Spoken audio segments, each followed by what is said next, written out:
The following is an AZPM original production. For AZPM, I'm Mark McLemore, and this is Arizona Spotlight.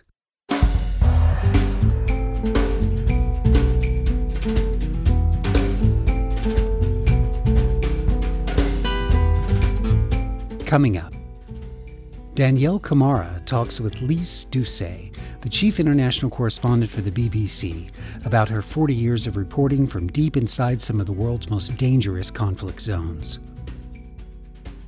Nature essayist Rebecca Doyle shares her love for autumn among the aspen trees. And birding enthusiast Richard Catcher-Taylor talks about the research behind his book Birds of Arizona. Those stories are next on Arizona Spotlight.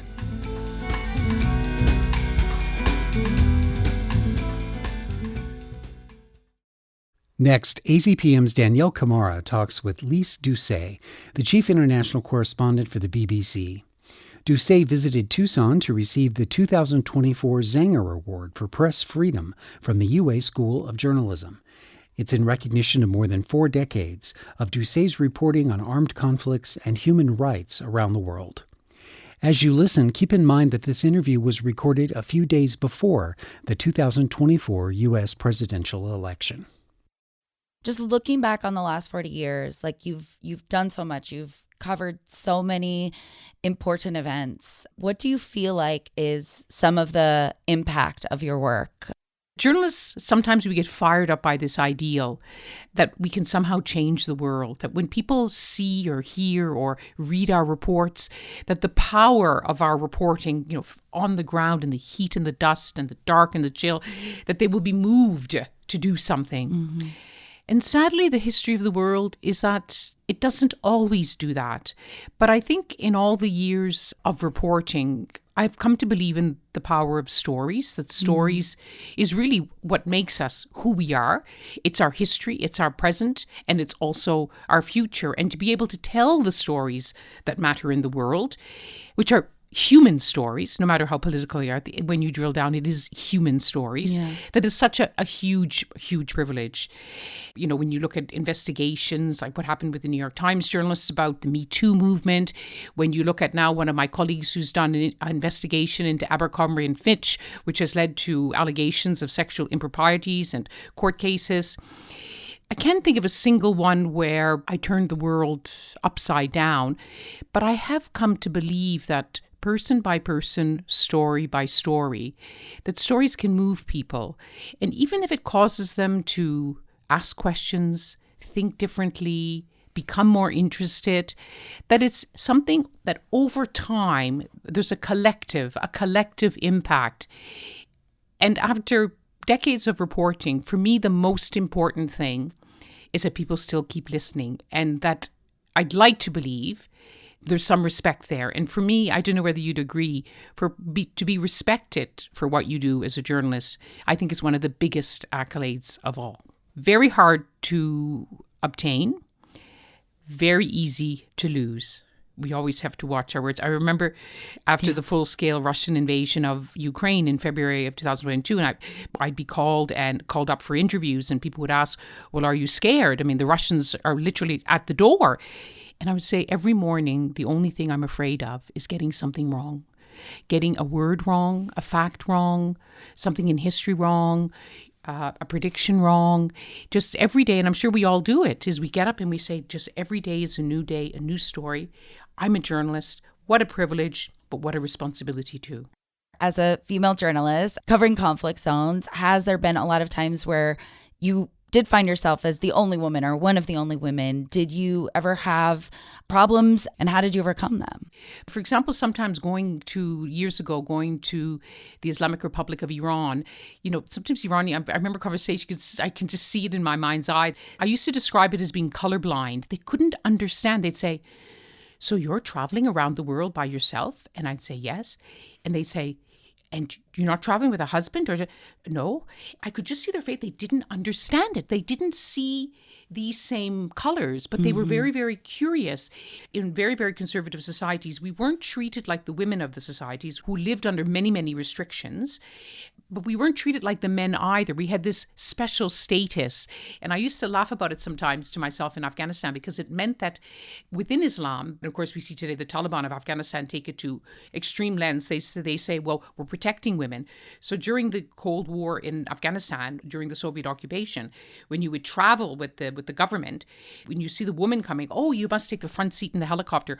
Oh, you must. And I think, oh God, I don't want to be in the front seat of the helicopter if it crashes.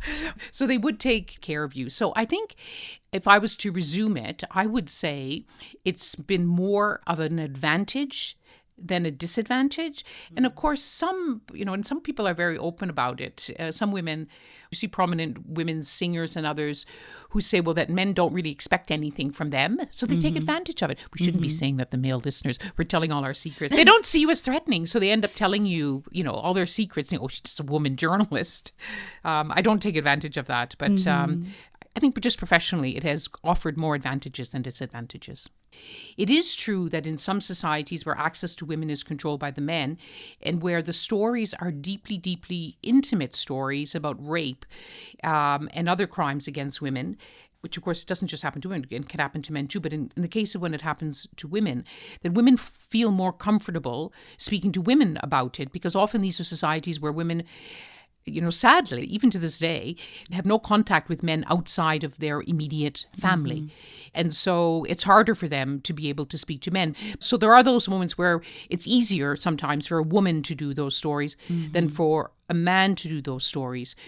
And right now, the world in which we live, the human stories of war are the main stories of war, because the nature of war has changed. I mean, it's an astonishing moment in world history where the wars of our time that we see unfolding in Gaza, in Ukraine, in Sudan, they include both the wars of centuries past, like you see trench warfare in Ukraine, you see siege tactics going back to medieval ages in some wars, but you also see the most advanced, these new drones, cyber attacks, all of the most advanced state-of-the-art weaponry and intelligence gathering that we didn't see in previous wars.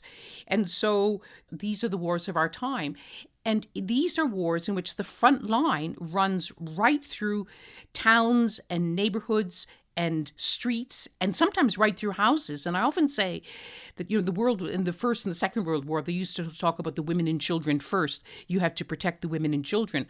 Well, women and children are no longer near the front line, on the front line. They are the front line. They are being targeted, deliberately or not, in wars of our time. So they are the main story. Yeah. And women are covering them, and men are covering them, because they have to do them if they're covering the story. I also wanted to ask if you could talk to us a little bit about the coverage that you've done. Like, what is your viewpoint right now about the coverage that you're seeing coming out of Gaza? In the first days, weeks, and to this day in this war, which is now more than a year old, we keep using the word unprecedented, because this war is unprecedented in every single way, and in horrendous ways it is unprecedented. It's unprecedented for what is happening on the ground. It's unprecedented in terms of the history of journalism. Unprecedented, of course, because on October the 7th, it was the most deadliest day for Israel, the greatest loss of life in a single day for Israelis, the highest number of deaths, more than 1,200, the highest number of hostages, more than 250, something which sent a chill down the spine of an entire nation, and to a person, Israelis say it changed their country forever. But since that day of unprecedented horror for Israelis, we have seen unprecedented suffering and deaths among Palestinians in Gaza, in the West Bank, record number of deaths.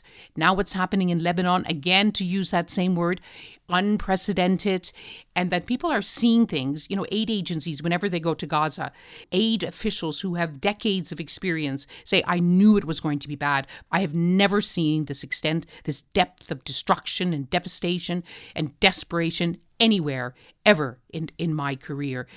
These are intensely painful times for the people on the ground. They're intensely challenging times for the journalists, because it is unprecedented. It's not the first time ever in a war that journalists have been prevented from going, but it is unprecedented for a major war in a country like Israel that we are being prevented from going to Gaza to see for ourselves with our own eyes and ears exactly what is happening. We are depending on the reporting of Palestinian journalists whose reporting is nothing less than heroic. They are not just reporting on a story. It is the story of their own lives and their own families. To wrap up, I wanted to ask you about, like, what are you working on right now that you can talk about? Like, is there anything that you're excited about or looking forward to getting out there? I know it's hard to be excited about some of the topics that you cover. But but since I'm in the United States of America, I called my editor before I came, and when I leave here tomorrow, I'm going straight back to Israel to see what the impact of the American election, your elections, will be on the Middle East. So I said to my editor, so how long should I stay in Israel? Well, depends what happens in the Americans' elections. So after that, I'd like to go to Afghanistan because I've been delaying. When shall I go? Well, depends what happens in the American elections. So I feel my whole reporting is on hold until we see what all of you do, how you vote in the American elections. And what are people saying? What are you hearing in Israel and the parts of the world where you've been talking Everyone's to people watching. about this? Everyone's on tenterhooks. I often joke, and it's not necessarily a joke, that we should all vote in the American elections because they have an impact on all of us. And I was reading an article this morning that, Latin American media are covering it because it will have a huge impact on migration, whoever wins.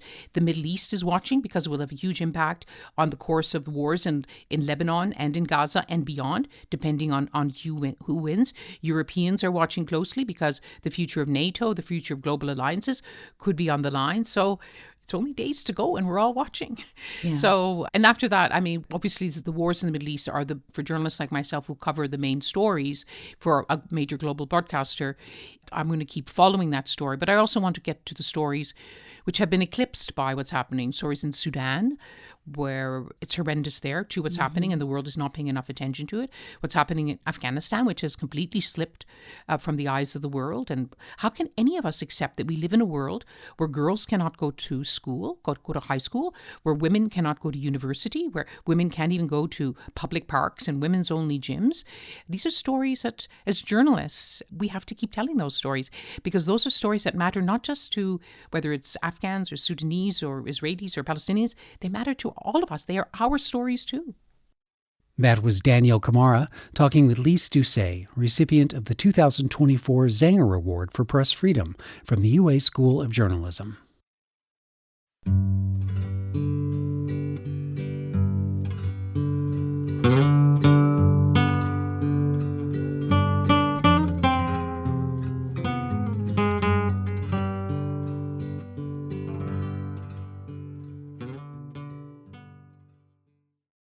After what has seemed like an eternity, the temperatures have finally dropped in the Tucson Valley, and an approximation of fall has begun to be felt just in the last 2 weeks. Next, an essay by author and listener Rebecca Doyle. She originally hails from Rhode Island, but she now possesses an overflowing appreciation for Sonoran beauty, and as we'll hear, the arboreal splendor that can be found at slightly higher altitudes. Rebecca Doyle is an outside contributor to this show, and her opinions are her own. In October 1841, the British author George Eliot wrote to her friend and former teacher, Miss Lewis, "Delicious autumn, my very soul is wedded to it, and if I were a bird, I would fly about the earth, seeking the successive autumns." There are many ways to find successive autumns in Arizona. Drive north, climb a mountain, or hike down a canyon. From September to January, it's always autumn if you know where to look. This year, I've been looking hard for signs of the season, though it is not difficult to find fall in any retail establishment, where, as the 105-plus degree days accumulated in September, my interest in pumpkin spice anything spiked, and I placed these symbols of fall in my cart as though to will the season along. I had not realized how much I was doing this until one afternoon in the checkout line, a cashier volunteered that they would not be reordering some of these pumpkin products given the time it would take to restock them. I looked at my cart. No wonder they thought I needed a heads up that the pumpkin party was coming to an end. Perhaps it was the crimson red maple tree in front of my childhood home in Rhode Island, and the pink shadows it cast on my pale bedroom wall in the afternoon light, or the trips to apple orchards that solidified my love of all things autumn in a time before pumpkin spice was a latte. Over a decade ago, Still relatively new to Arizona, I discovered the thrill of exploring the forests atop Mount Lemmon, wandering among big-tooth and Rocky Mountain maples in shades of orange, yellow, and reds that rivaled those back east. In recent years, it has not been so easy. Depending on the strength of the monsoon and the duration of hot temperatures in August and September, increasingly my leaf excursions have turned up maples with sickly brown leaves dried on the branches, or, at best, a muted, tepid version of what had in years past appeared as a vibrant stained glass mosaic in a cathedral. I often find myself amidst trees at other times of year thinking about how they will look in autumn. As the season approaches, I become increasingly attuned to the state of the leaves until I have spent sufficient time amidst the colors, aromas, and relief of cool air. I am drawn to aspen groves that evoke the architecture of rooms. The yellow floors composed of freshly dropped leaves, white walls of trunks, and a blue ceiling of sky. Recently, I bounded into one of these rooms only to stumble upon a man seated in a chair, his coat hanging from a branch. He looked over and smiled, and I apologized as I exited, as though I had barged into his living room. On another excursion this season, I encountered a couple taking photos. They informed me that, according to the visitor center on Mount Lemmon, it was still another week or so until peak foliage. The woman added helpfully, "The smell of autumn isn't here yet." I thanked her for confirming what I noticed. While wandering among some brightening trees and appreciating the supporting role of the understory shrubs lending many shades of yellow to the scene, I had not yet been struck by that alchemy of innumerable decomposing leaves yielding olfactory gold. Sometimes I fantasize that, like the birds in George Eliot's letter, I could follow the fall, chasing aspens wherever they are. I'm thankful that my friend Ben, an ecologist with a particular interest in aspens, encourages these flights of fancy. We speculate on the extremes of locations where one could find quaking aspens. In August, I would seek out the northernmost aspens in an Alaskan boreal forest. Then I would look for yellows, golds, and rusty oranges in the mountain ranges of British Columbia and Alberta, before following the Rockies down to New Mexico by early October. I would hop across the Sky Islands, searching for isolated pockets of old-growth aspens, as well as the thick young stands generated by recent fires. I would seek out aspen outposts, clinging to canyon walls, surrounded by chaparral, possible remnants of the last ice age. I'd cross the border in time to see thick-billed parrots amidst the groves of northern Chihuahua before they head south. My search for the southernmost quaking aspen would follow the Sierra Madre Occidental to the central Mexican highlands. This fantasy trip prompts me to think about the connections between these different populations. Connections that are increasingly clearer thanks to researchers like Ben Blonder at UC Berkeley, who map their genetics and search for traits that might promote resiliency as the cooler microclimates upon which aspens depend become increasingly rare. It is unlikely I will ever follow the arc of quaking aspens from the top to the bottom of North America. Fortunately, I do not need to travel far to celebrate months of changing colors. I can enjoy aspens on Mount Graham and Mount Lemmon from September through October, maples in the Galliuros and Huachucas in November, and blazing yellow cottonwoods in desert canyons close to Tucson well into the new year. A delightful denouement to a delicious autumn. For Arizona Spotlight, this is Rebecca Doyle. Tucson and Rebecca Doyle has many published articles, stories, and essays that spring from her outdoor adventures.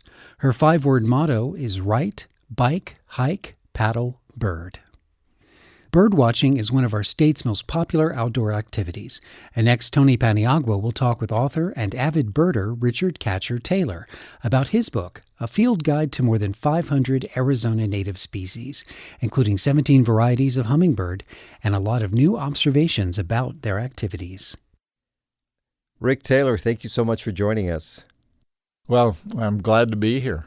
You have been in Arizona since you were 4 years old, and you've lived in, or you actually live in, a really nice spot. Can you tell us about that location and how that has led to your love or helped in your love of birds? Well, I've actually dwelt in southeastern Arizona my entire life. Since I was in my early 20s, over 50 years now, I hate to say that, I have been in the Chiricahua Mountains. It's gorgeous. I have black bears and mountain lions and a lot of wild deer and javelina and various other critters show up outside my windows with surpassing regularity. When did the feathered critters show up in your life, and why did you take such a liking to birds? I used to work for the Forest Service in a long, long time ago in a distant galaxy, and I was a visitor contact specialist.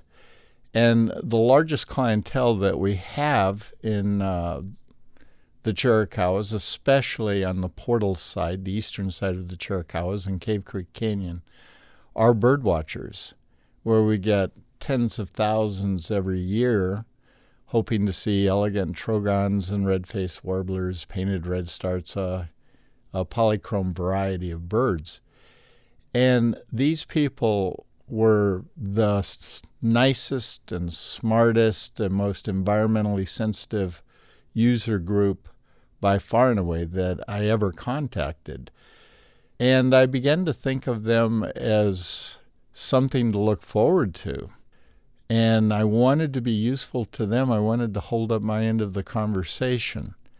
About age 22, I became intense about learning something about birds, particularly the elegant trogon, and went on with Forest Service's blessing on an 8-year campaign to understand everything about the ecology of elegant trogons. That led me south into the tropics and into looking at bird communities as whole entities. I went from being a beginning birder who loved birds to actually leading tour groups. And not only have you become a lover of birds, but you've also written about them. The reason you're here is because your most recent book, Birds of Arizona, is just out. Can you tell us about that book, please? It's the book that I always wanted. I always wanted a book that was a handy reference with pictures and maps and elevations, the seasons at which birds occurred and how abundant they were within the season. This book is sort of a dream that I started having in my early 20s and actually found time to write and draw the maps during the pandemic. And what do you think about those of us who live in this state? How lucky are you when it comes to the bird world? Because I know, for example, that we have some of the highest number of species in the United States. We do. Only Texas and California actually have more birds. They're substantially larger than Arizona, and they have coastlines, which we don't quite have the benefit of. We come close. We're only 35 miles away from the outlet of the Colorado River into the Sea of Cortez. Yeah, we do very well, and we do particularly well with hummingbirds. We've had 17 species in recent history, and tropical birds overall. We're the northern apex of the Sierra Madre, the northern apex really of the Sonoran Desert and the Chihuahuan Desert, and we have a substantial influence from the Great Basin Desert, from the Rocky Mountains, and from the Great Plains. So you might consider Arizona a geographic axis for North American biomes. And your bird guide will help people if they're out there in different areas of the state? It should help people anywhere in the state of Arizona. All of the regularly occurring and most of the rarities, especially tropical rarities are given a full treatment with pictures, text, the seasonality, range map, showing in color the seasons where birds occur in which area of Arizona, and even the elevations so that you can zero in on the habitats that are also described. Probably the most unique feature of this book are the seasonal range maps for the species that occur here, something that's really never been done. A number of preceding books have had range maps for breeding species like the Arizona Breeding Bird Atlas, but really there had been nothing like this. And through eBird, which is a global bird listing platform hosted by Cornell, I could sift through observations and their maps, and this book presents the same information without making 5 or 6 computer queries. This compresses all of that data, plus a couple 100,000 of my own sightings, into pretty easily understood maps.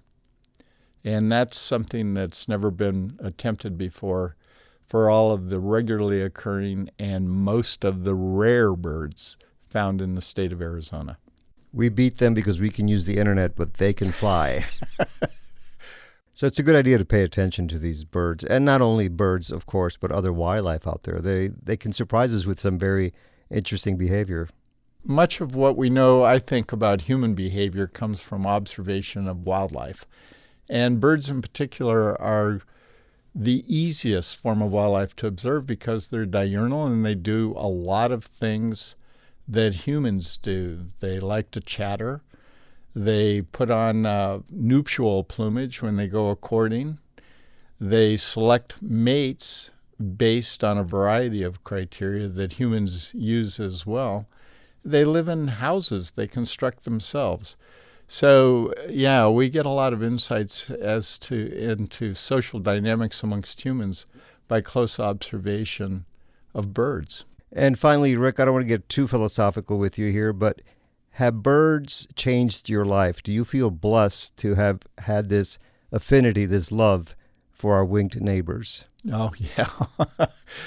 Definitely. No, birds enabled me to travel the entire world on the platform of my bird tour company, which is Borderland Tours.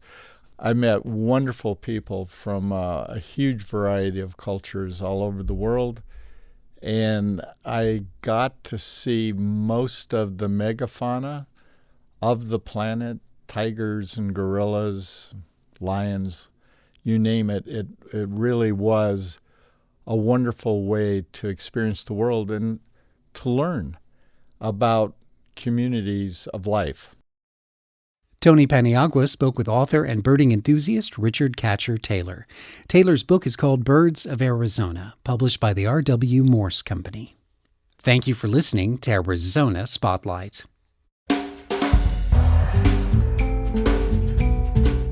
This show is a production of AZPM. The music is by Calexico. The production engineer is Jim Blackwood. Production assistance by Sophia Hammer. I'm producer and host Mark McLemore. AZPM's original productions are made possible in part by the Community Service Grant from the Corporation for Public Broadcasting and by donations from listeners like you. Learn more at support.azpm.org. Thank you.